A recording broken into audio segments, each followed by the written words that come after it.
ഈശോ മിശിഹായ്ക്ക് സ്തുതിയായിരിക്കട്ടെ. കഴിഞ്ഞ ഏതാനും ദിവസങ്ങളായി, പ്രത്യേകിച്ച് ഇക്കഴിഞ്ഞ 7-ാം തീയതി മുതൽ ചില മുഖ്യധാരാ മാധ്യമങ്ങളിലും ചില സാമൂഹ്യ മാധ്യമങ്ങളിലും അതുപോലെ ചില അകത്തോലിക്ക സഭകളുടെ ഇടയിൽ നിന്നും ഉയർന്നു വരുന്ന ചില ചോദ്യങ്ങളും സംശയങ്ങളും, പ്രത്യേകിച്ച് സഭയിൽ മറിയത്തിൻ്റെ സ്ഥാനത്തെക്കുറിച്ചും മരിയ ഭക്തിയെക്കുറിച്ചുമുള്ള സംശയങ്ങളും ചോദ്യങ്ങളും നമ്മുടെ ശ്രദ്ധയിൽപ്പെട്ടിട്ടുണ്ട്. ഒക്ടോബർ 7-ാം തീയതി വിശ്വാസ സത്യത്തിന് വേണ്ടിയുള്ള മന്ത്രാലയത്തിൽ നിന്ന്, അതായത് dicastery for the doctrine of faith എന്ന മന്ത്രാലയത്തിൽ നിന്ന് മാതർ പോപ്പുലി ഫിദേലിസ്, വിശ്വാസികളുടെ അമ്മ എന്ന ഒരു രേഖ പുറത്തു വന്നിരുന്നു. സഭയിൽ മരിയ ഭക്തിയുടെ അടിസ്ഥാനം എന്താണെന്നും മറിയത്തെ ഏതെല്ലാം അഭിധാനങ്ങളിൽ വിളിക്കുന്നത് അംഗീകരിക്കാനാകില്ല എന്നും ഈ രേഖ വ്യക്തമാക്കുകയുണ്ടായി. എന്നാൽ ചില മുഖ്യധാര മാധ്യമങ്ങളും അകത്തോലിക്ക സഭയിലെ ചില സോഷ്യൽ മീഡിയ മാധ്യമങ്ങളും സഭ തെറ്റുതിരുത്തുന്നു, മരിയ ഭക്തിയെ അടിച്ചമർത്തുന്നു, മറിയത്തിൻ്റെ പ്രാധാന്യം കുറച്ചു കാണിക്കുന്നു എന്നെല്ലാം വിമർശനങ്ങളും അഭിപ്രായങ്ങളും പ്രകടിപ്പിക്കുകയുണ്ടായി. ഇതിൽ പല വിശ്വാസികൾക്കും സംശയങ്ങളും ഉണ്ടായി എന്നതാണ് യാഥാർത്ഥ്യം. ഇനി മുതൽ മറിയത്തിൻ്റെ സ്ഥാനം വിശ്വാസികളുടെ ജീവിതത്തിൽ എന്താണ്? മരിയ ഭക്തിക്ക് നാം ഇനി എങ്ങനെ പ്രാധാന്യം കൊടുക്കണം? മറിയത്തിൻ്റെ പ്രാധാന്യം സഭ കുറച്ചു കാണിക്കുന്നുവോ? തുടങ്ങി ധാരാളം സംശയങ്ങളും ഉടലെടുത്തു.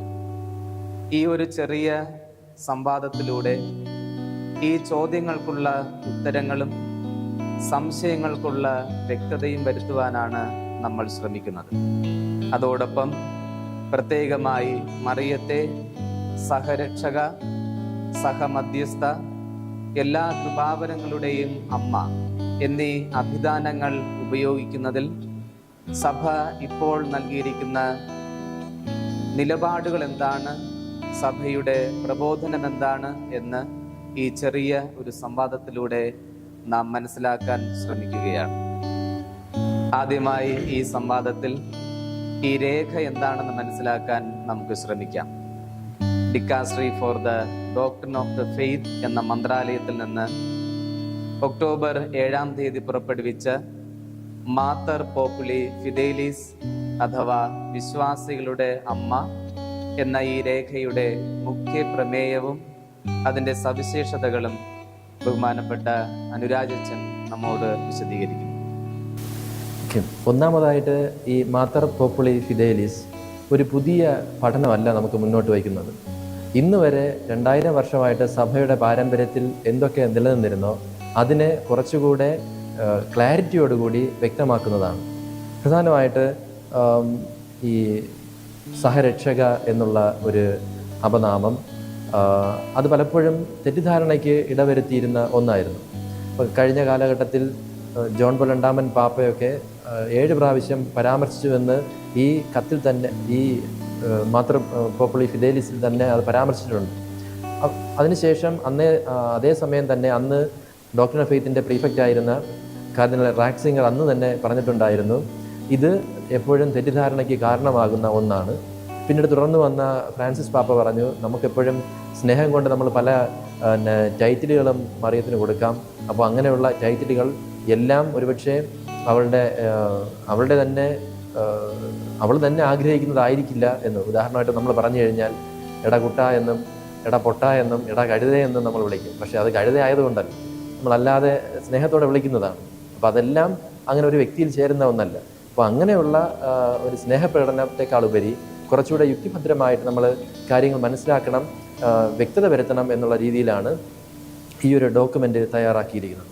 അപ്പോൾ അവിടെ ഒന്നാമതായി പറയുന്നത്, ഈ നമ്മുടെ അപ്പോസ്തല പ്രവർത്തനത്തിൽ തന്നെ നമ്മൾ വായിക്കുന്നു, ആകാശത്തിന് കീഴെ മനുഷ്യരുടെ ഇടയിൽ നമുക്ക് രക്ഷയ്ക്ക് വേണ്ടി മറ്റൊരു നാമവും നൽകപ്പെട്ടിട്ടില്ല, അത് യേശു ക്രിസ്തുവിൻ്റെ രക്ഷാകരമായ നാമം മാത്രമേ ഉള്ളൂ.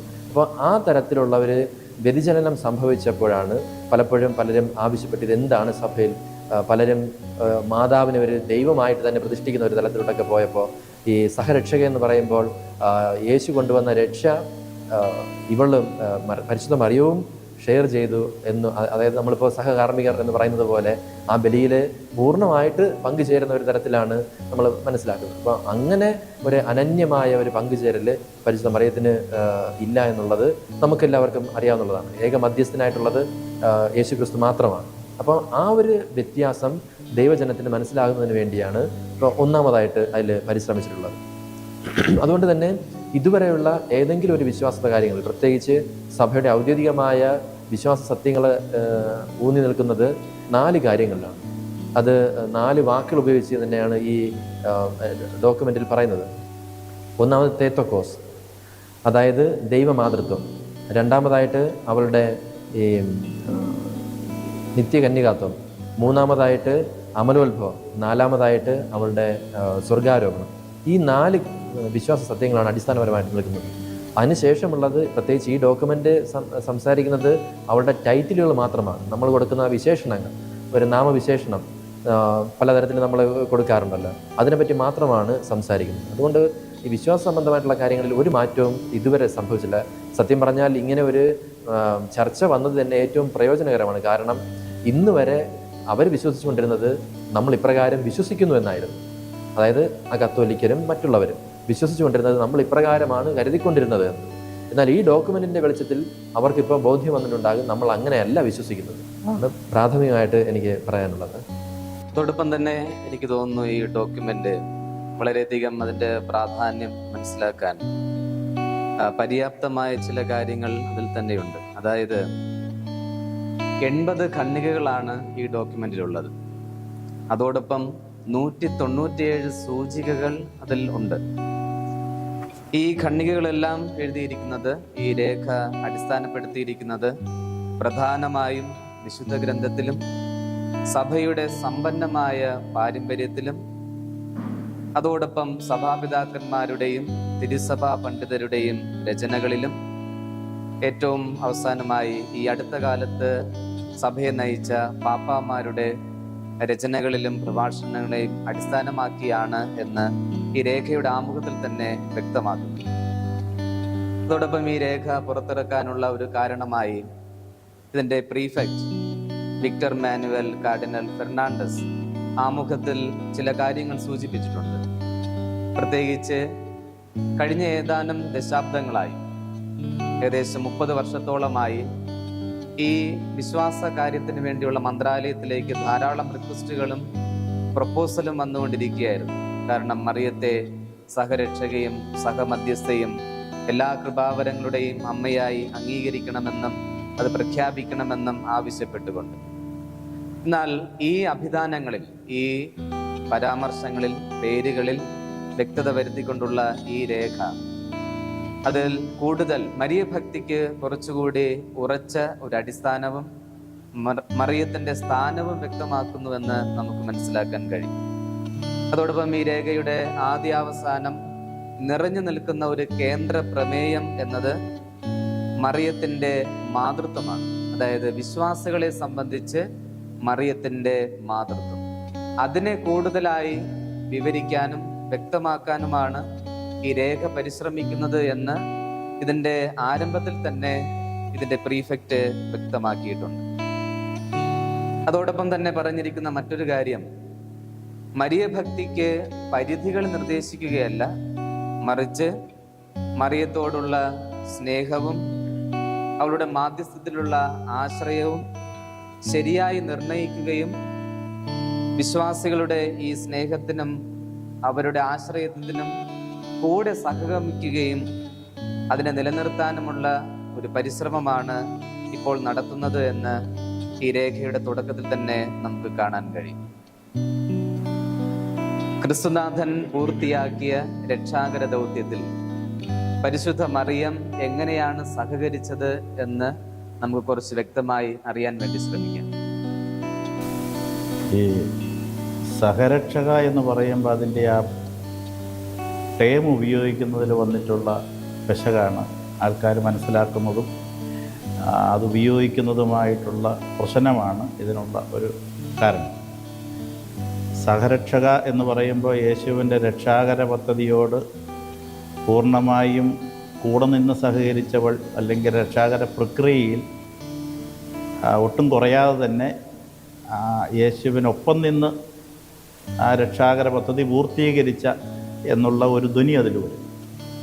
സഹായിയായിട്ട് നിന്നെന്ന് പറഞ്ഞാൽ യേശു മനുഷ്യരക്ഷകനായി ഭൂമിയിൽ അവതരിച്ച ആ സമയം മുതൽ പീഡാസഹനം, മരണ, ഉത്ഥാന ശേഷം സഭയിൽ ഉണ്ടായിട്ടുള്ള മാതാവിൻ്റെ ആ ഒരു സഹകരണമാണ്, സഹായിയായിട്ട് നിന്നുള്ള സഹകരണമാണ് നമ്മൾ മനസ്സിലാക്കേണ്ടത്. അതിൽ കൂടുതലായിട്ട് ക്രിസ്തു നടത്തിയിട്ടുള്ള രക്ഷാകര പദ്ധതിയിൽ മറിയത്തെ ക്രിസ്തുവിൻ്റെ പ്രവൃത്തിയുടെ ആ ഒരു തലത്തിൽ ഈക്വലായിട്ട് കാണാൻ പറ്റത്തില്ല. മറിയം ഒരു സഹായി മാത്രമായിരുന്നു രക്ഷാകര പദ്ധതിക്ക് എന്നാണ് ഞാൻ മനസ്സിലാക്കുന്നത്, സഭ പഠിപ്പിക്കുന്നു. രക്ഷാകര പ്രവൃത്തിയിൽ മറിയത്തിന്റെ സഹകരണം എങ്ങനെയായിരുന്നു എന്ന് സഭ നോക്കിക്കാണുന്നത് രണ്ട് രീതിയിലാണ്. പരമ്പരാഗതമായി സഭ ഇതേ നിലപാടിലാണ് മറിയത്തിന്റെ സഹകരണത്തെ സമീപിക്കുന്നത്. ഒന്നാമതായി, ക്രിസ്തുനാഥൻ പൂർത്തിയാക്കിയ വീണ്ടെടുപ്പിൽ മറിയത്തിന്റെ പങ്കാളിത്തം എന്തായിരുന്നു? മംഗളവാർത്ത മുതൽ കുരിശിന്റെ ചുവട് വരെ നീളുന്ന മറിയത്തിന്റെ പങ്കാളിത്തം. രണ്ടാമതായി, വീണ്ടെടുക്കപ്പെട്ടവരിൽ ഇന്ന് മറിയത്തിനുള്ള സ്വാധീനം. ഈ രണ്ട് സമീപനങ്ങളിലൂടെയാണ് മറിയത്തിന്റെ സഹകരണത്തെക്കുറിച്ച് സഭ നോക്കിക്കാണുന്നത്. തിരുവചനങ്ങളിലും മറിയത്തിന്റെ സഹകരണത്തെക്കുറിച്ച് അറിയാൻ കഴിയുന്നത് ഉൽപ്പത്തിയുടെ പുസ്തകത്തിൽ നിന്ന് തന്നെയാണ്. ഉൽപ്പത്തിയുടെ പുസ്തകം 3-ാം അധ്യായം 15-ാം വാക്യത്തിൽ നമ്മൾ ഇങ്ങനെ വായിക്കുന്നുണ്ട്: നീയും സ്ത്രീയും തമ്മിലും നിന്റെ സന്തതിയും അവളുടെ സന്തതിയും തമ്മിലും ഞാൻ ശത്രുത ഉളവാക്കും, അവൻ നിന്റെ തല തകർക്കും. അതായത് പഴയ നിയമത്തിൽ തന്നെ മറിയം രക്ഷാകര ദൗത്യത്തിൽ പങ്കുചേരുന്ന ഒരു സ്ത്രീയായി നിഴലിച്ചിരുന്നു എന്നാണ്, പ്രീ ഷാഡോഡ് എന്നാണ് സഭ അതിനെ വിശേഷിപ്പിക്കുന്നത്.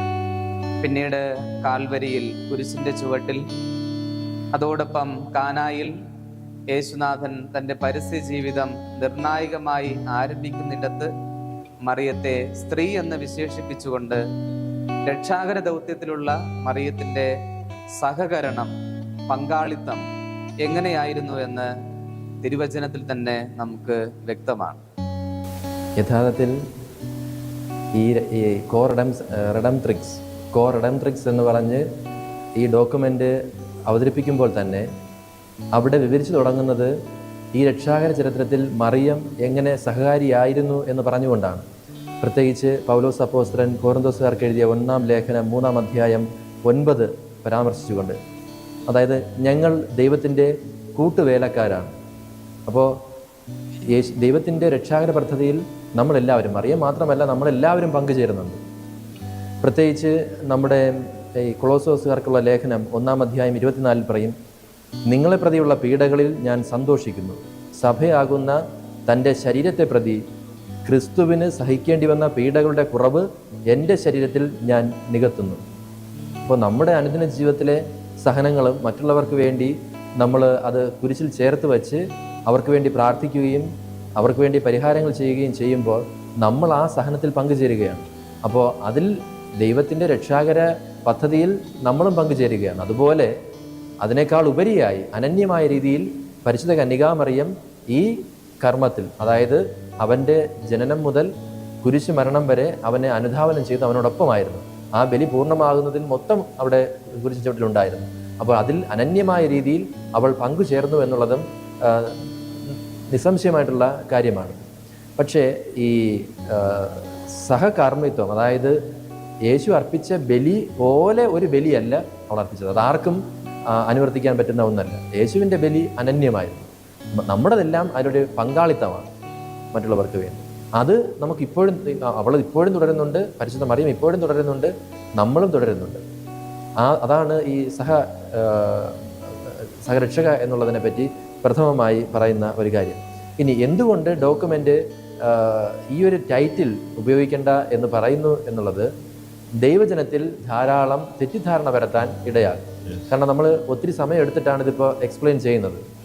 അപ്പോൾ ഇത്രയും എക്സ്പ്ലെയിൻ ചെയ്താൽ മാത്രമേ അതായത് ആ ഡോക്യുമെൻറ്റിനകത്ത് പറയുന്നത് തന്നെ ഒത്തിരി റീസൺസ് കൊടുത്ത് മാത്രമേ ദൈവജനത്തിന് നമുക്ക് ബോധ്യം വരുത്താൻ പറ്റൂ ഇത് സഹരക്ഷക ഇങ്ങനെയാണ് നമ്മൾ മനസ്സിലാക്കുന്നതെന്ന്. അതുകൊണ്ടാണ് ജോൺ പോൾ രണ്ടാമൻ പാപ്പ 7 പ്രാവശ്യം പരാമർശിച്ചു എന്ന് പറഞ്ഞിട്ട് അവിടെ പറയുന്നത് എത്ര പ്രാവശ്യം പറഞ്ഞു എന്നുള്ളത് അല്ല, എങ്ങനെയാണ് അദ്ദേഹം ആ ഒരു വാക്ക് ഉപയോഗിച്ചത് എന്ന് വ്യക്തമാക്കിയിട്ടില്ല. അപ്പം അദ്ദേഹം ഉപയോഗിച്ചത് ഈ നമ്മളിപ്പോൾ പറയുന്ന പങ്കാളിത്തം എന്നുള്ള രീതിയിലാണ്, അല്ലാതെ അവൾ തന്നെ ഒരു പാരലായിട്ടുള്ള ഒരു ബലി അർപ്പിച്ചു എന്നുള്ള അർത്ഥത്തിലല്ല. അപ്പം അതാണ് ഏറ്റവും പ്രധാനപ്പെട്ടത്. അപ്പോൾ അങ്ങനെ ഒരു കാര്യം ദൈവജനത്തിനിടയിൽ സത്യം പഠിപ്പിക്കുന്നതിനേക്കാൾ ഉപരി ഒരു സംശയം കൂടുതൽ ജനിപ്പിക്കുന്ന തരത്തിൽ വളരാൻ സാധ്യതയുള്ളതുകൊണ്ടാണ്. മാത്രമല്ല യേശുവിൻ്റെ അനന്യമായ ബലിക്ക് ഒരു നിഴലായിട്ട് ഇത് അതിനെ മറച്ചു കളയും, അതിൻ്റെ യോഗ്യതകളെ മറയ്ക്കുന്ന തരത്തിലോട്ട് ഇത് വളരാൻ സാധ്യതയുള്ളത് കൊണ്ടാണ് അത് ഒബ്സ്ക്യൂർ എന്നാണ് പറഞ്ഞിരിക്കുന്നത്.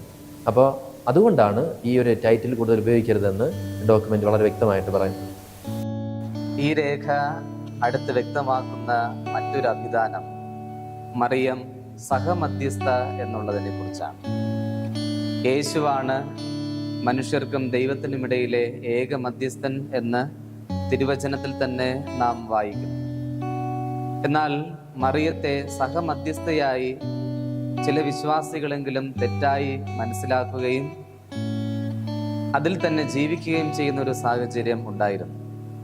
അതിൽ കുറച്ചുകൂടി വ്യക്തത വരുത്താൻ ഈ ഡോക്യുമെന്റ് പരിശ്രമിച്ചിട്ടുണ്ട്. അതിനെക്കുറിച്ച് എന്താണ് സഹമധ്യസ്ഥ എന്ന് ഉപയോഗിച്ചാലുള്ള പ്രശ്നം, എന്താണ് അതിൻ്റെ അർത്ഥം തുടങ്ങിയ കാര്യങ്ങൾ നമുക്ക് അറിയാൻ ശ്രമിക്കാം. ഇപ്പോൾ സഹമധ്യസ്ഥ എന്ന് പറയുന്നത് നമ്മൾ സഭയെ പറ്റി പറയുന്നത് നമ്മളിപ്പോൾ BCCയിലെല്ലാം ചർച്ച ചെയ്ത് പഠിച്ച ഒരു കാര്യമാണ്. സഭ എന്ന് പറയുന്നത് ക്രിസ്തുവിൻ്റെ ശരീരമാണ്.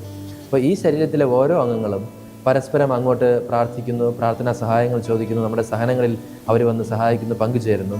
ഇതെല്ലാം ഒരു മധ്യസ്ഥമാണ്. ഇനി ദൈവത്തിൻ്റെ പരിശുദ്ധ കന്യകാമറിയത്തിൻ്റെ മധ്യസ്ഥം എന്ന് പറയുന്നത് ഒന്ന് ദൈവപുത്രനെ ഈ ഭൂമിയിലേക്ക് കൊണ്ടുവരുവാൻ അവൾ ഒരു മീഡിയമായിട്ട് നിന്നു എന്നുള്ളതാണ്. അതേസമയം യേശുവിൻ്റെ മധ്യസ്ഥം അത് നമുക്കൊരിക്കലും മാറ്റാൻ പറ്റാത്ത ഒരു മധ്യസ്ഥം. അവൻ ഒരേ സമയം ദൈവവും മനുഷ്യനുമായിരുന്നുകൊണ്ട് ദൈവത്തിനും മനുഷ്യനും ഇടയിലെ മധ്യസ്ഥനായി വർത്തിക്കുന്നു. ഇപ്പോൾ 2 വ്യത്യാസമുണ്ട്. ഇപ്പോൾ പരിശുദ്ധ കന്യകാമറിയം യേശുവിനെ ഈ ഭൂമിയിലേക്ക് കൊണ്ടുവരാനുള്ള മധ്യസ്ഥയായിരുന്നു. ഇപ്പോൾ നമ്മളെ യേശുവിലോട്ട് അടുപ്പിക്കുന്ന അല്ലെങ്കിൽ ദൈവത്തിലേക്ക് അടുപ്പിക്കുന്ന ഒരു പാലം എന്നുള്ള രീതിയിലാണ് പരിശുദ്ധ കന്യകാമറിയം നിൽക്കുന്നത്. അപ്പോൾ അവൾ ഗർഭം ധരിച്ചു, ഈ ഭൂമിയിൽ യേശു പ്രസവിച്ചു. അപ്പോൾ നമുക്ക് അവൻ സമീപസ്ഥനായി. പരിശുദ്ധ കന്യകാമറിയം നമ്മുടെ യഥാർത്ഥത്തിലൊരു മധ്യസ്ഥയാണ്. അവനെ ഈ ലോകത്ത് നമ്മുടെ അടുത്തേക്ക് കൊണ്ടുവരുന്ന ഇതിൽ. അതേസമയം ഈ ജനിച്ചു വീണ ശിശു യേശു, അവൻ ഒരേ സമയം ദൈവവും മനുഷ്യനുമാണ്. ആ അർത്ഥത്തിലാണ് ദൈവത്തിനും മനുഷ്യനുമിടയിൽ ഒരേ ഒരു മധ്യസ്ഥനേ ഉള്ളൂ, ഏക മധ്യസ്ഥൻ, അത് യേശു ക്രിസ്തു. അപ്പോൾ ഈ ഒരു കാര്യമാണ് പലപ്പോഴും തെറ്റിദ്ധാരണയ്ക്ക് കാരണമാകുന്നത്. അപ്പം ആ അർത്ഥത്തിലാണ് മനുഷ്യനും ദൈവത്തിനിടയിലുള്ള ഏക മധ്യസ്ഥൻ യേശു ആയിരിക്കെ മറിയത്തെ അങ്ങനെ സ്ഥാപിക്കരുത് എന്നുള്ള അർത്ഥത്തിലാണ് ഡോക്യുമെന്റ് പറഞ്ഞിരിക്കുന്നത്. അത് കുറച്ചുകൂടെ ക്ലാരിറ്റി വരുത്തിയിരിക്കുന്നത്. പഴയ പഠനങ്ങൾ തന്നെയാണ്, സത്യം അത് തന്നെയാണ്, പക്ഷെ കുറച്ചുകൂടെ ക്ലാരിറ്റി കൊടുത്ത് അവതരിപ്പിച്ചിരിക്കുകയാണ്. പ്രാർത്ഥനകൾ, ജപമാല, തീർച്ചയായിട്ടും നമുക്ക് പ്രാർത്ഥിക്കാം. നമുക്ക് സഭയെ പറ്റി അറിയാം. സഹനസഭ, സമരസഭ, വിജയസഭ. ഇപ്പം പരിശുദ്ധ കന്യകാമറിയം വിജയസഭയിൽ ഉൾപ്പെട്ടവളാണ്. അപ്പോൾ തീർച്ചയായും അവൾ നമുക്ക് വേണ്ടി പ്രാർത്ഥിക്കും, തൻ്റെ മക്കൾക്ക് വേണ്ടി പ്രാർത്ഥിക്കും. അപ്പോൾ അത് നമുക്ക് തുടർന്നും കണ്ടിന്യൂ ചെയ്യാവുന്നതാണ്, മാധ്യസ്ഥം അപേക്ഷിച്ച് പ്രാർത്ഥിക്കാവുന്നതാണ്. അവൾ ഒരിക്കലും പക്ഷേ ദൈവത്തിൻ്റെയും മനുഷ്യരുടെ ഇടയിലുള്ള മധ്യസ്ഥയായിട്ടല്ല മാറും. ക്രിസ്തുവിനെ നമ്മിലേക്ക് അടുപ്പിക്കുന്ന, അല്ലെങ്കിൽ നമ്മെ ദൈവത്തിലേക്ക് അടുപ്പിക്കുന്ന ഒരു വ്യക്തി എന്നുള്ള നിലയിലാണ്. ആ മാധ്യസ്ഥം ഇപ്പോഴും തുടരുന്നുണ്ട്.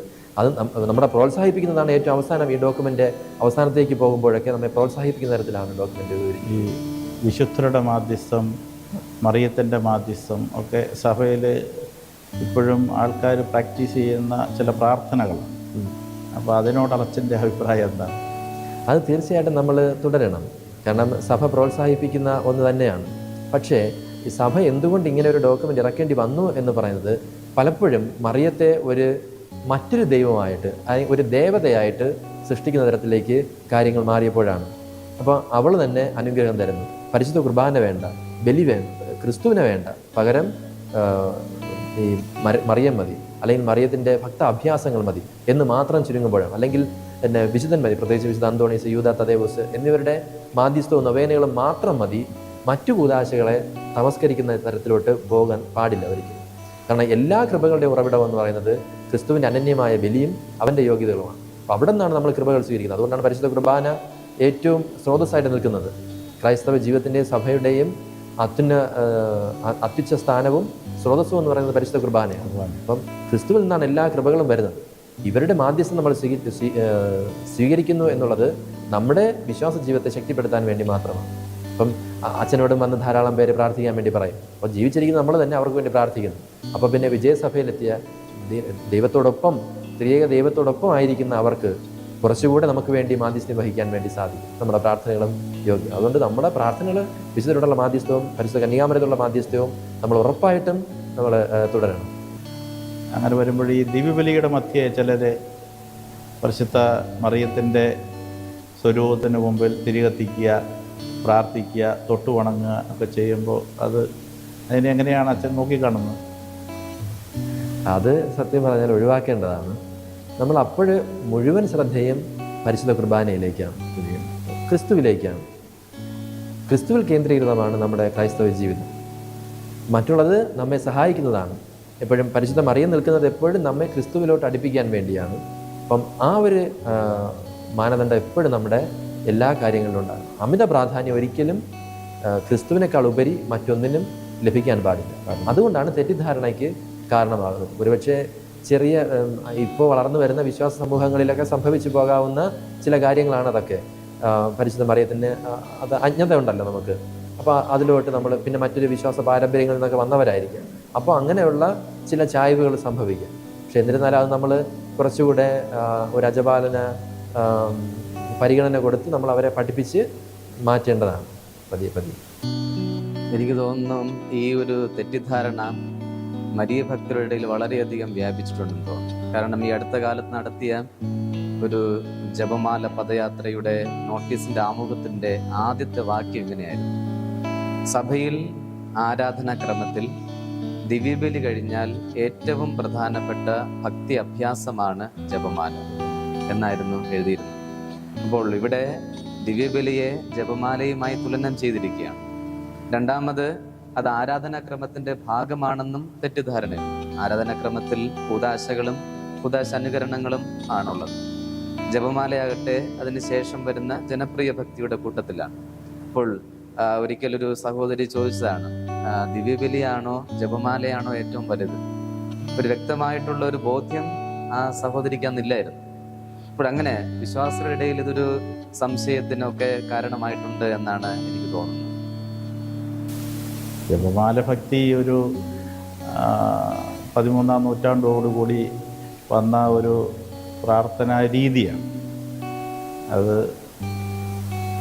സങ്കീർത്തനങ്ങൾ വായിക്കാനും പ്രാർത്ഥിക്കാനുമാണ് സഭ ഓർമ്മപ്പെടുത്തിയിരുന്നത്. പക്ഷേ സങ്കീർത്തനങ്ങൾ ജനങ്ങൾക്ക് വായിക്കാനുള്ള അക്ഷരാഭ്യാസം ഇല്ലാത്ത ആൾക്കാരും അത് സുലഭമല്ലാതിരുന്നൊരു കാലഘട്ടത്തിലും ജനങ്ങൾക്ക് പ്രാർത്ഥിക്കാൻ വേണ്ടി ചിട്ടപ്പെടുത്തിയ ഒരു പ്രാർത്ഥനയാണ് ജപമാല പ്രാർത്ഥന.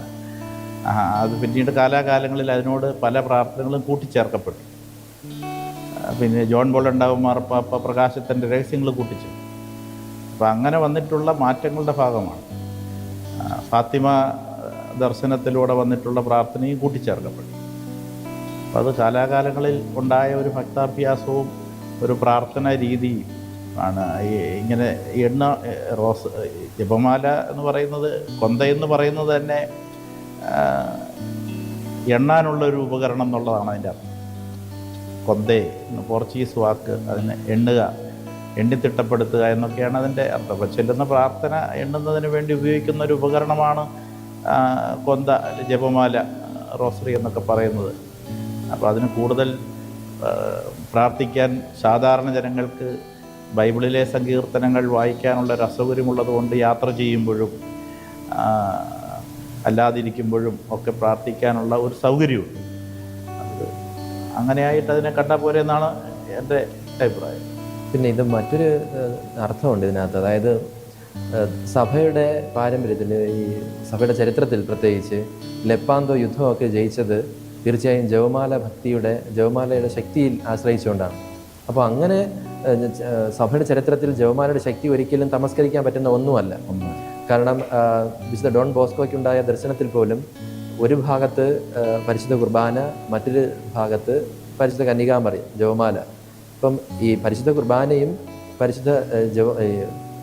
കുർബാനയും ജപമാലയും എന്നുള്ളത് സഭയിലെ ഒരു വിശ്വാസിക്കുള്ള രണ്ട് ആയുധങ്ങളായിട്ട് കണക്കാക്കാം. അപ്പോൾ ജപമാലയുടെ ഭക്തി, ഇപ്പം ഞാൻ തന്നെയും ജപമാല എല്ലാ ദിവസവും ചൊല്ലുന്ന കൂട്ടത്തിലുള്ളതാണ്. അപ്പോൾ ആ ഭക്തി നിലനിർത്തണം. പക്ഷേ അത് എത്രത്തോളം എവിടെ വരെ എത്തണമെന്നുള്ളത് നമ്മൾ വൈദികർ, ഇടവക ജനങ്ങളെ പഠിപ്പിച്ച് മനസ്സിലാക്കേണ്ട ഒന്നാണ്. അല്ലെങ്കിൽ കുർബാനയുടെ ഇടയിലും ജപമാല ചൊല്ലാമോ എന്നുള്ള രീതിയിലോട്ട് പോകും. അതല്ല, പരിശുദ്ധ കുർബാനയുടെ പ്രാധാന്യവും അതിനുവേണ്ടി ഒരുക്കുന്നതാണ്, പരിശുദ്ധ കുർബാന സ്വീകരിക്കാൻ വേണ്ടി ഒരുക്കുന്നതാണ് ജപമാല. അതുകൊണ്ടാണ് നമ്മൾ അരമണിക്കൂർ മുമ്പ് ജപമാല ചൊല്ലുന്നു അതിനു വേണ്ടി. അപ്പോൾ എല്ലാ ഭക്ത അഭ്യാസങ്ങളും, ഈ നൊവേനകൾ പോലും യഥാർത്ഥത്തിൽ നമ്മെ ഈ കൂദാശ സ്വീകരിക്കാൻ വേണ്ടി ഒരുക്കുന്നതാണ്. അല്ലാതെ ഈ നൊവേനയ്ക്കോ ജപമാലയ്ക്കോ അല്ല കൂടുതൽ പ്രാധാന്യം. പക്ഷേ അതേസമയം തന്നെ ജപമാലയുടെ ശക്തി നമുക്ക് എല്ലാവർക്കും അറിയാമെന്നുള്ളതാണ്. അത് നമ്മൾ എല്ലാ ദിവസവും വീടുകളിലും പ്രാർത്ഥിക്കേണ്ടതാണ്. കാരണം എളിയവൻ്റെ പ്രാർത്ഥനയാണ്. സർപ്പത്തിൻ്റെ തല തകർക്കാൻ ശക്തിയുള്ള പരിശുദ്ധ കന്യകാമറിയത്തെ പ്രകീർത്തിക്കുന്ന അവൾ, അതേ ദൈവം പറഞ്ഞ വാക്കുകൾ നമ്മൾ ആവർത്തിച്ച് ചൊല്ലുന്നതാണ്. പ്രത്യേകിച്ച് നമ്മൾ വെറുതെ കൂട്ടിയ ഒരു പ്രാർത്ഥനയല്ല, വചനം ആവർത്തിച്ചുരുവിടുന്നു എന്നുള്ളതാണ്. വചനം ആവർത്തിച്ചുരുവിടുമ്പോൾ അതിൻ്റെ പ്രാധാന്യം ഒരിക്കലും ചെറുതല്ല. അതിനുശേഷം നമ്മൾ രണ്ടാമത് നമ്മുടെ പ്രാർത്ഥന, എളിയവരുടെ പ്രാർത്ഥന ചേർക്കുന്നു എന്ന് മാത്രമേ ഉള്ളൂ. അതുകൊണ്ട് ആ ഭക്താഭ്യാസം തുടരുന്നതോടൊപ്പം തന്നെ എവിടെയാണ് ലിമിറ്റ് എന്നുള്ളത് ബോധ്യപ്പെടുത്തി കൊടുക്കേണ്ട ആവശ്യമുണ്ട്. ഈ പുതിയ രേഖ മുന്നോട്ട് വയ്ക്കുന്ന അല്ലെങ്കിൽ വ്യക്തമാക്കുന്ന മൂന്നാമത്തെ ഒരു അഭിദാനം, പരിശുദ്ധ അമ്മ സർവകൃപാവരങ്ങളുടെയും അമ്മ എന്ന രീതിയിലുള്ള ഒരു പേര് എന്തുമാത്രം ശരിയാണ് എന്നതിനെ കുറിച്ചാണ്. ആ ടൈറ്റിൽ അല്ലെങ്കിൽ അഭിദാനം ഉപയോഗിക്കുമ്പോൾ വരുന്ന പ്രശ്നം എന്താണ്, അതിന് എങ്ങനെയാണ് നമ്മൾ അതിനെ സമീപിക്കേണ്ടത് എന്നതിനെ കുറിച്ച് രേഖ വ്യക്തമാക്കുന്നുണ്ട്. നമുക്കിനി അതിനെക്കുറിച്ചൊന്ന് ചിന്തിച്ചാൽ നന്നായിരിക്കുമെന്ന് തോന്നുന്നു. സർവ്വവരങ്ങളുടെയും മാതാവ്, സർവ്വവര പ്രസാദങ്ങളുടെയും മാതാവ് എന്ന് പറയുന്നതിനുള്ള തെറ്റെന്ന് പറയുന്നത്, നമുക്കറിയാം പരിശുദ്ധ കന്യകാമറിയം നമ്മളെപ്പോലെ ഒരു വ്യക്തിയാണ്. അവളും ക്രിസ്തുവിൻ്റെ യോഗ്യതകളെ പ്രതി വീണ്ടെടുക്കപ്പെട്ടവളാണ്. അവളുടെ ആ വീണ്ടെടുപ്പിനെ പറ്റി ഞാൻ പിന്നീട് പറയാം, ഇത് പറഞ്ഞതിന് ശേഷം പറയാം. അവളും നമ്മളെപ്പോലെ വീണ്ടെടുക്കപ്പെട്ടതാണ്. അപ്പോൾ ആ വീണ്ടെടുപ്പിൻ്റെ കൃപയും അവളിലില്ല എന്ന് നമുക്ക് മനസ്സിലാക്കണം. വീണ്ടെടുക്കണമെന്നുണ്ടെങ്കിൽ ആ കൃപ ആരിൽ നിന്ന് സ്വീകരിച്ചു? ക്രിസ്തുവിൻ്റെ യോഗ്യതകളെ പ്രതിയാണ് അവൾ സ്വീകരിച്ചത്. അപ്പോൾ ഒരിക്കലും സർവ്വവിധ, അതായത് എല്ലാ കൃപകളുടെയും മാതാവ് എന്ന് നമുക്ക് അവളെ പറ്റി പറയാൻ പറ്റില്ല. അതേസമയം കൃപകളുടെ മാതാവ് എന്ന് പറയാം. മനസ്സിലായി? അതാണ് ഈ ഡോക്യുമെൻ്റ് വ്യക്തമാക്കുന്നത്. അതായത് ബഹുവചനം, കൃപകളുടെ മാതാവ് എന്ന് പറയാം. അതേസമയം എല്ലാ കൃപകളുടെയും മാതാവ് എന്ന് പറയാൻ വേണ്ടി സാധിക്കില്ല. കാരണം അവൾ തന്നെ വീണ്ടെടുക്കപ്പെട്ട ഒരു വ്യക്തിയായിരിക്കെ എല്ലാ കൃപകളുടെയും ഉറവിടം അവളാണെന്ന് പറയാൻ വേണ്ടി സാധിക്കും. ഇനി അവൾ എങ്ങനെ വീണ്ടെടുക്കപ്പെട്ടു? അതാണ് അമലോത്ഭവം.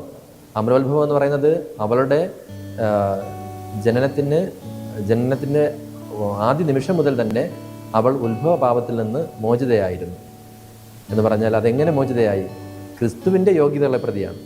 ക്രിസ്തുവിന് ജനിക്കാനുള്ള അമ്മയെ അവൻ മുൻകൂട്ടി ഉത്ഭവപാപത്തിൽ നിന്ന് പ്രതിരോധിച്ച് നിർത്തി. നമ്മയൊക്കെ രക്ഷിക്കുന്നത് ഉത്ഭവപാപത്തിൽ നിന്നും വീണ്ടെടുക്കുകയാണ്, ആക്ട് ഓഫ് റിഡംഷൻ. അതേസമയം പരിശുദ്ധ കന്യകാമറിയത്തിൻ്റെത് ആക്ട് ഓഫ് പ്രിവെൻഷനാണ്. നമുക്കൊരു രോഗം രണ്ട് തരത്തിൽ നോക്കാമല്ലോ. ഒന്ന് വരാതെ നോക്കാം, അല്ലെങ്കിൽ വന്നതിന് ശേഷം ചികിത്സിക്കാം. അപ്പോൾ നമ്മുടെയൊക്കെ ഇത് ആക്ട് ഓഫ് റിഡംഷനാണ്, വന്നതിന് ശേഷം ചികിത്സിച്ച് ഭേദമാക്കുന്നത്. പരിശുദ്ധ കന്യകാമറിയത്തിന് അത് മുൻകൂട്ടി കൊടുത്തു, ആക്ട് ഓഫ് പ്രിവെൻഷൻ, പ്രതിരോധിച്ച് നിർത്തി ആ ഉത്ഭവത്തിലേക്ക് വീഴാതെ. അതാണ് റിഡംഷൻ. അപ്പോൾ ആ കൃപ ക്രിസ്തുവിൽ നിന്നാണ് സ്വീകരിച്ചത്. അതുകൊണ്ട് അവളെ എല്ലാ കൃപകളുടെയും മാതാവെന്ന് പറയാൻ വേണ്ടി സാധിക്കില്ല, കൃപകളുടെ മാതാവെന്ന് നമുക്ക് വിളിക്കും. അപ്പോൾ അത് വളരെ വ്യക്തമായിട്ട് ദൈവജനത്തിന് മനസ്സിലാകാൻ വേണ്ടിയാണ്. അപ്പോൾ എന്നെ അനുഗ്രഹിക്കണമേ എന്ന് മാതാവിനോടല്ല പറയുന്നത്, ക്രിസ്തുവിനോടാണ്.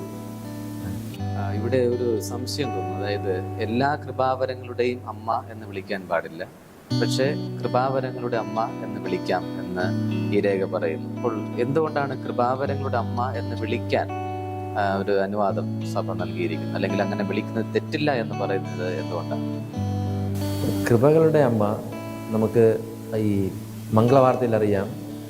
മാലാഖ വന്നിട്ട് അവളെ അഭിസംബോധന ചെയ്യുന്നത് ഗ്രാസിയ പ്ലേന, കൃപ നിറഞ്ഞവളെ എന്നാണ്. അപ്പോൾ എല്ലാ കൃപകളും നിറഞ്ഞവളാണ്. അപ്പോൾ അവളുടെ മാധ്യസഹായം നമുക്ക് തീർച്ചയായും ദൈവത്തിൽ നിന്ന് വരുന്ന കൃപകൾ സ്വീകരിക്കാൻ വേണ്ടി നമ്മെ സഹായിക്കും. അതിന് നമ്മെ തയ്യാറാക്കുന്നതാണ്. എല്ലാ കൃപകളും വരുന്നത് ദൈവത്തിൽ നിന്നാണ്, ഏക ദൈവത്തിൽ നിന്നാണ്. ആ കൃപകൾ സ്വീകരിക്കാൻ വേണ്ടി നമ്മുടെ ഹൃദയങ്ങളെ തുറക്കാൻ വേണ്ടി പരിശുദ്ധ കന്യകാമറിയം കൃപ നിറഞ്ഞവൾ നമ്മളെ സഹായിക്കും. ആ അർത്ഥത്തിലാണ് വ്യക്തമാക്കുന്നത്. എനിക്ക് തോന്നുന്നു നമ്മൾ ഈ രേഖയിലെ പ്രധാനപ്പെട്ട 3 കാര്യങ്ങൾ, അതായത് മറിയം സഹരക്ഷക, സഹമധ്യസ്ഥ, എല്ലാ കൃപാവരങ്ങളുടെയും അമ്മ, ഈ 3 അഭിധാനങ്ങളിൽ സഭ ഇപ്പോൾ നൽകിയിരിക്കുന്ന വ്യക്തതയെക്കുറിച്ച് നമ്മൾ ഇത്രയും നേരം ചിന്തിക്കുകയായിരുന്നു. എനിക്ക് തോന്നുന്നു ഈ രേഖ വന്നതിന് ശേഷം സഭയിലെ മറിയത്തിൻ്റെ സ്ഥാനത്തെ, സഭയുടെ പ്രബോധനാധികാരത്തെ തലങ്ങനെയും വിലങ്ങനെയും പല ഭാഗത്തു നിന്ന് ആക്രമിക്കുന്നത് നമ്മൾ കണ്ടു.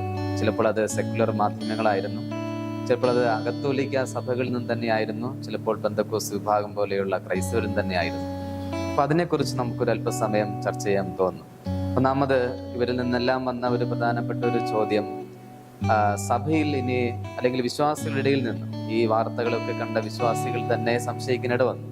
അവരിൽ നിന്നെല്ലാം വന്ന ഒരു ചോദ്യം, സഭയിൽ മറിയത്തിന്റെ പ്രാധാന്യം ഇനി കുറഞ്ഞുവോ എന്നുള്ളതാണ്. അതിനെക്കുറിച്ച് എന്ത് നമുക്ക് മറുപടി നൽകാൻ കഴിയും? ഒരിക്കലുമില്ല. മാതാവ് യഥാർത്ഥത്തിൽ സഭയുടെ ഒരു പ്രോട്ടോടൈപ്പാണ്. പരിശുദ്ധ കന്യകാമറിയത്തിന് ദൈവം എന്തെല്ലാം കൊടുത്തോ അതെല്ലാം സഭയിലെ മക്കളായ നമുക്കെല്ലാവർക്കും തരുന്നു. പരിശുദ്ധ കന്യകാമറിയത്തിൻ്റെ ജീവിതം നോക്കിയാൽ അവൾ അമലോത്ഭവയായിരുന്നു. എന്ന് പറഞ്ഞാൽ ഉത്ഭവഭാവമില്ലാതെ ജനിച്ചവൾ. നാം ഓരോരുത്തരും ജനിക്കുന്നത്, സഭ രൂപം കൊള്ളുന്നത് എങ്ങനെയാണ്?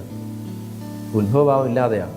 ജ്ഞാനസ്നാന തൊട്ടിയിൽ അവിടെ നമ്മുടെ പാപങ്ങളെല്ലാം കഴുകി വിശുദ്ധീകരിച്ച് സഭ രൂപം കൊള്ളുന്നു. ഇനി വചനത്തെ ഹൃദയത്തിൽ സ്വീകരിച്ചവളാണ് പരിശുദ്ധ കന്യകാമറിയം. സഭ വചനത്തിനെ അടിസ്ഥാനമാക്കിയാണ് ജീവിക്കേണ്ടത്. ഹൃദയത്തിൽ സ്വീകരിക്കുകയും അത് മറ്റുള്ളവർക്ക് കൊണ്ടുകൊടുക്കുകയും ചെയ്യുന്നവരാണ്. മറിയം പരിശുദ്ധാത്മാവിനാൽ ആ വചന മാംസം ധരിച്ചവളാണ്. ക്രിസ്തുവിനെ നമുക്ക് കൊണ്ടുതന്നതുപോലെ സഭയുടെ ദൗത്യവും അത് ഹൃദയത്തിൽ സ്വീകരിച്ച് അത് പ്രവൃത്തിയിലൂടെ മറ്റുള്ളവരിലേക്ക് ആ ഫലം കൊണ്ടെത്തിക്കുക എന്നുള്ളതാണ്. ഇനി പരിശുദ്ധ കന്യകാമറിയം പാപരഹിതയായിരുന്നതുകൊണ്ട് അവളുടെ ജീവിതാവസാനത്തിൽ അവൾ ഇഹലോകത്ത് കടന്ന് അവളുടെ ശരീരം ജീർണിക്കാൻ ഇടയാകാത്തതുപോലെ, അവൾ സ്വർഗത്തിലെത്തിയിരിക്കുന്നത് പോലെ, സ്വർഗീയ മഹത്വത്തിൽ എത്തിയതുപോലെ, സഭ അവസാനത്തിൽ ഇഹലോക പരിസമാപ്തിയിൽ സഭയും അത് അവളെപ്പോലെ മഹത്വത്തിലെത്തിച്ചേരും. അതുകൊണ്ട് പരിശുദ്ധ കന്യകാമറിയത്തിൻ്റെ സ്ഥാനം ഒരിക്കലും എടുത്തു കളയാൻ പറ്റാത്തതാണ്. സഭയ്ക്ക് പൂർണ്ണ മാതൃകയും സഭയുടെ മാതൃകയുമാണ് പരിശുദ്ധ കന്യകാമറിയം. അതോടൊപ്പം തന്നെ മറ്റ് ഉയർന്നൊരു ചോദ്യം, കത്തോലിക്ക സഭയിൽ ധാരാളം മരിയ ഭക്തകൃത്യങ്ങളുണ്ട്. മാതാവിനോടുള്ള ജപമാല, നൊവേനകൾ തുടങ്ങിയ ധാരാളം ഭക്തകൃത്യങ്ങളുണ്ട്. അപ്പോൾ അത് ധാരാളം വിശ്വാസികൾ അതിൽ നിന്നും തന്നെ അത് പ്രാർത്ഥിച്ചും അതെല്ലാം അനുകരിച്ചും ആശ്വാസം കണ്ടെത്തുന്നതും കണ്ടിട്ടുണ്ട്. അപ്പോൾ ഇങ്ങനെ ഒരു വിശദീകരണം ഈ രേഖയിലൂടെ വരുമ്പോൾ കുറേ വിശ്വാസികൾക്കെങ്കിലും ഒരു സംശയം ഉണ്ടാകാറുണ്ട്. അതുപോലെ തന്നെ മരിയ ഭക്തരെന്ന നിലയിൽ ചിലപ്പോൾ അവർക്ക് ഇത് വ്യക്തമായി മനസ്സിലാകാത്തതുകൊണ്ട് ഒരു ഹൃദയവേദനയും തോന്നാറുണ്ട്. അപ്പോൾ ഈ മാതാവിനോടുള്ള ഭക്തി അഭ്യാസങ്ങൾ, മാതൃഭക്തി, അത് നമുക്കിനി എങ്ങനെയാണ് നിലനിർത്താൻ കഴിയുന്നത്? അല്ലെങ്കിൽ വിശ്വാസികൾക്കുണ്ടായ സംശയത്തിന് എന്ത് മറുപടി കൊടുക്കാൻ നമുക്ക് കഴിയും? ഈ മാതൃഭക്തി സഭയിൽ തുടരണം, അത് തുടർന്നുകൊണ്ടിരിക്കും. പിന്നെ പലർക്കും പല രീതിയിലാണ് അനുഭവങ്ങൾ ഉണ്ടാകുന്നത്. മാതൃഭക്തി പ്രചരിപ്പിക്കുന്നതിനായി നമ്മൾ മാതാവിൻ്റെ ഉത്തരീയം, കാശുരൂപം, മാതാവിൻ്റെ മറ്റ് പല നൊവേനകൾ ഇതൊക്കെ നടത്താറുണ്ട്. അപ്പോൾ അങ്ങനെ വരുമ്പോൾ മനുഷ്യർക്ക് പല രീതിയിലാണ് അത് അനുഭവങ്ങളായിട്ട് മാറുന്നത്. ഇപ്പോൾ ചില തീർത്ഥാടന കേന്ദ്രങ്ങളിൽ ജനങ്ങൾ ആ മാതാവിനോടുള്ള ഭക്തി വല്ലാതെന്ന് മൂത്ത് പല രീതിയിലുള്ള സമർപ്പണങ്ങൾ നടത്താറുണ്ട്. ഇപ്പോൾ വേളാങ്കണ്ണിയിൽ ചിലർ അവിടെ ഈ പൂട്ടൊക്കെ കൊണ്ടിടുന്നു. അതിനെ അവരവിടെ നിരോധിച്ചിട്ടുള്ളതാണ്. പക്ഷേ ജനങ്ങൾ അത് ചെയ്യുന്നതിനെ തൊട്ടിലിടുന്നു, പൂട്ടിടുന്നു. അപ്പോൾ അതൊക്കെ അവിടുന്ന് അത് പരസ്യമായിട്ട് നിരോധിച്ചിട്ടുണ്ട്. അവരത് പാടില്ല എന്ന് വിലക്കിയിട്ടുമുണ്ട്. പക്ഷേ ജനങ്ങൾ ആ ഭക്തിയിൽ കൂടുതൽ ആകൃഷ്ടരായി അങ്ങനെ ചെയ്യുന്നതാണ്. അതിനെയൊക്കെ സഭ നിയന്ത്രിക്കണം. പക്ഷേ മാതാവിനോടുള്ള ഭക്തി നിർഭരമായ തിരുക്രമങ്ങൾ, നൊവേനകൾ, പ്രാർത്ഥനകൾ, ജപമാലകൾ ഇതൊന്നും ജനങ്ങൾ നിർത്തത്തില്ല. ജനങ്ങളതിൽ വിശ്വാസമുള്ളവരായ ഭക്തജനങ്ങൾ മാതാവിനെ സകല ജനങ്ങളുടെയും അമ്മയായി കണ്ടുകൊണ്ട് തന്നെ ഒരു മാതൃസഹജമായ ഒരു അറ്റാച്ച്മെൻറ്റ് മാതാവിനോടുണ്ട്. അത് വിശ്വാസികൾക്കുണ്ട്. പക്ഷെ മരിയഭക്തി സഭയിൽ തുടരണം. അതിലൂടെ ജനങ്ങൾക്ക് കൂടുതൽ മാതൃഭക്തിയിലേക്ക് വളരാനുള്ള സാഹചര്യങ്ങൾ ഉണ്ടാവണം. ഇതൊരു തടസ്സമല്ല, സഭയിൽ നിന്ന് വിലക്കിയിട്ടുമില്ല. മാതാവിൻ്റെ മാതൃത്വം വിശാലമാകുന്നതല്ലാതെ അതിനൊരു കുറവും സംഭവിക്കുന്നുമില്ല. അതാണ് ഞാൻ മനസ്സിലാക്കിയത്. അതോടൊപ്പം തന്നെ വന്ന മറ്റൊരു വിമർശനം മരിയൻ തീർത്ഥാടന കേന്ദ്രങ്ങളെ കുറിച്ചാണ്. ഇപ്പോൾ നമുക്കറിയാം, കേരളത്തിലാണെങ്കിൽ കൃപാസനം, അല്ലെങ്കിൽ ഇന്ത്യയുടെ ഒരു പശ്ചാത്തലത്തിൽ വേളാങ്കണ്ണി തീർത്ഥാടന കേന്ദ്രം, അതുപോലെ തന്നെ ധാരാളം ചെറുതും വലുതുമായ മരിയൻ തീർത്ഥാടന കേന്ദ്രങ്ങൾ. അവിടെയെല്ലാം വിശ്വാസികളുടെ വലിയ തിരക്ക് നമുക്ക് കാണാൻ കഴിയും. അപ്പോൾ അതിനെക്കുറിച്ചും ചില ചോദ്യങ്ങളും വിമർശനങ്ങളൊക്കെ വന്നിരുന്നു. ഇനിയും മരിയൻ തീർത്ഥാടന കേന്ദ്രങ്ങളിലേക്ക് പോകേണ്ടതുണ്ടോ, അവിടെ പോയി പ്രാർത്ഥിക്കേണ്ടതുണ്ടോ തുടങ്ങിയ കാര്യങ്ങൾ. അതിനെക്കുറിച്ച് എന്ത് പറയാനായിട്ട് സാധിക്കും? പ്രത്യേകിച്ച് ഈ കൃപാസനത്തെ പറ്റി പറയുമ്പോൾ ഒരിക്കലും അത് ഒരു മരിയോ സെൻട്രിക് അല്ല, ക്രിസ്തോ സെൻട്രിക്കാണ്. അവിടുത്തെ പ്രാർത്ഥനകളും ക്രിസ്തോളജിക്കലാണ്. അതെ.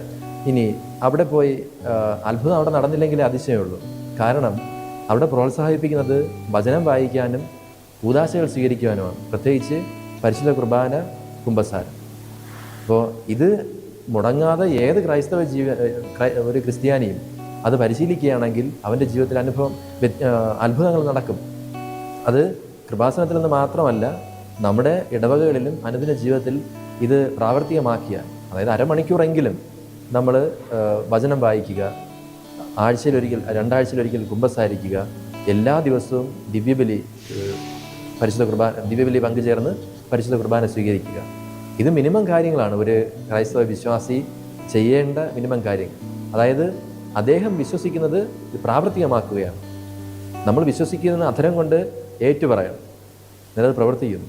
ഇത് രണ്ടും, ഇത് 3 ഉള്ളിടത്ത് വിശ്വസിക്കുന്നു, ഏറ്റുപറയുന്നു, പ്രാവർത്തികമാക്കുന്നു. ഇത് 3 ഉള്ളിടത്ത് അത്ഭുതങ്ങൾ നടക്കും.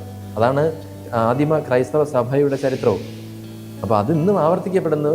അതിന് ഇങ്ങനെ ഒരു കേന്ദ്രം കാരണമായി എന്നുള്ളത് മാത്രമാണ്. അപ്പം അതുകൊണ്ട് ഈ ഭക്താഭ്യാസങ്ങളും ഈ മരിയൻ, അതേസമയം തന്നെ ചില മരിയ സൈനികരെന്ന് പറഞ്ഞുകൊണ്ട് മറിയം മാത്രമാണ് എന്ന് പറഞ്ഞ് പോകുന്ന ചില പ്രസ്ഥാനങ്ങളും ഇതിനിടയിൽ ഉരുത്തിരിഞ്ഞ് വന്നിട്ടുണ്ടായിരുന്നു. അത് സഭയിലെ മെത്രാന്മാരുടെ ഇടപെടലും മൂലമൊക്കെ അടിച്ചമർത്തപ്പെട്ടിട്ടുമുണ്ട്. അപ്പോൾ അങ്ങനെയുള്ള ഒരു വേർതിരിവ് എപ്പോഴും ഉണ്ടായിരിക്കണം. അതുകൊണ്ട് ഈ കൃപാസനത്തിൽ പോയി വരുന്നവർ അവിടെ ചെന്ന് പ്രാർത്ഥിച്ചതുകൊണ്ട് വീട്ടിൽ വന്ന് അടങ്ങിയിരിക്കുന്നില്ല. അവർക്കൊരു ചിട്ടയായ ഒരു പ്രാർത്ഥന ടൈം ടേബിളുണ്ട്. അപ്പോൾ അങ്ങനെ എത്രയായിരം ജനങ്ങളാണ് ആ ഒരു ചിട്ടയായ പ്രാർത്ഥനാ രൂപയിലേക്ക് വളർന്നിട്ടുള്ളതെന്നുള്ളത് നമ്മൾ മനസ്സിലാക്കണം. സാധാരണ ഒരു കുർബാന കണ്ട് മടങ്ങി വരികയല്ല. പിന്നീടുള്ള അവരുടെ ലൈഫ് കുടുംബജീവിതത്തിലേക്ക് വരുമ്പോൾ പ്രാർത്ഥിക്കാൻ ഒരു ടൈം മാറ്റിവെച്ചിട്ടുണ്ട്. അത് കൃത്യമായിട്ട് അവർ നടത്തുന്നുണ്ട്. ആ പ്രാർത്ഥനയ്ക്ക് അർത്ഥമില്ലെന്നുണ്ടോ? കൃപ കിട്ടും. എനിക്ക് തോന്നുന്നു നമ്മൾ സഭയിൽ സാധാരണ ഉപയോഗിക്കുന്ന ഒരു വാക്യമുണ്ടല്ലോ, മറിയത്തിലൂടെ ക്രിസ്തുവിലേക്ക് എന്നുള്ളത്. അപ്പോൾ ഈ പറഞ്ഞതുപോലെ മരിയ ഭക്തി നമ്മൾ ഇനിയും തുടരണം. മാതാവിനോടുള്ള ജപങ്ങളും പ്രാർത്ഥനകളും ഇനിയും തുടരണം. തീർത്ഥാടന കേന്ദ്രങ്ങൾ സന്ദർശിക്കണം. അവളുടെ ശക്തിയേറിയ സഹായവും മാധ്യസ്ഥവും നാം തേടണം.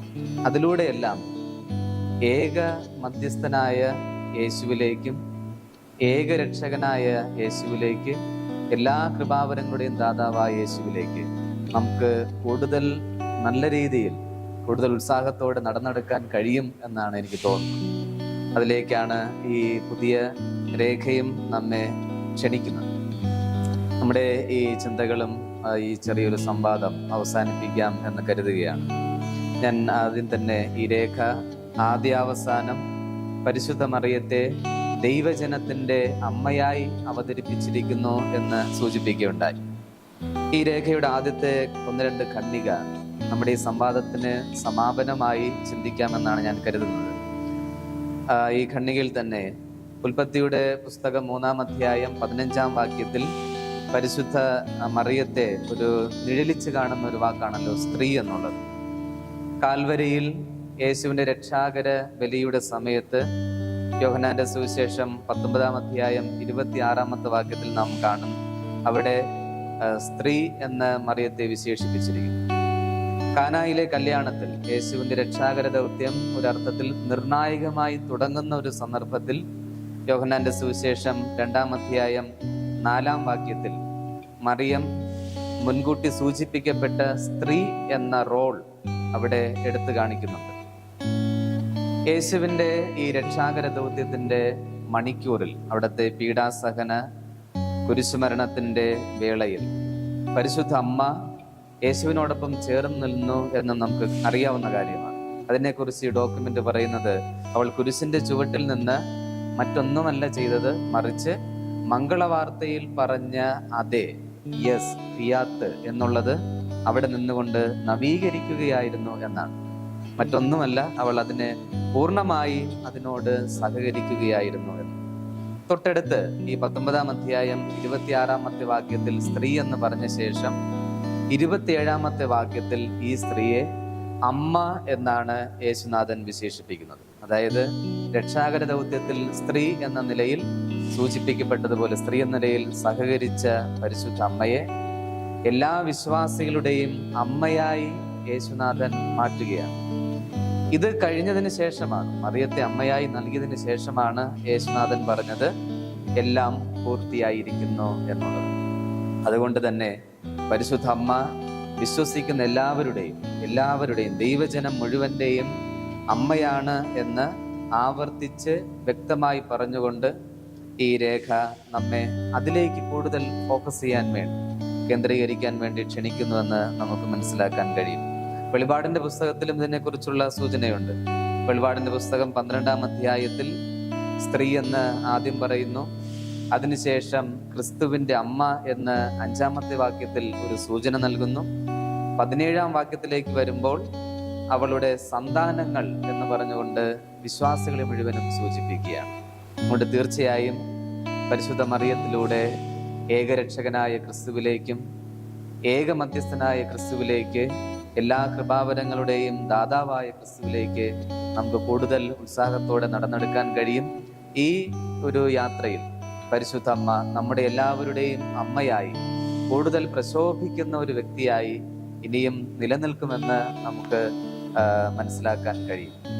അതുകൊണ്ട് സംശയങ്ങൾക്കും ചോദ്യങ്ങൾക്കും വിമർശനങ്ങൾക്കും യാതൊരു സ്ഥാനവുമില്ല എന്ന് നമുക്ക് തന്നെ ഈ രേഖയിൽ നിന്ന് മനസ്സിലാക്കാൻ കഴിയും.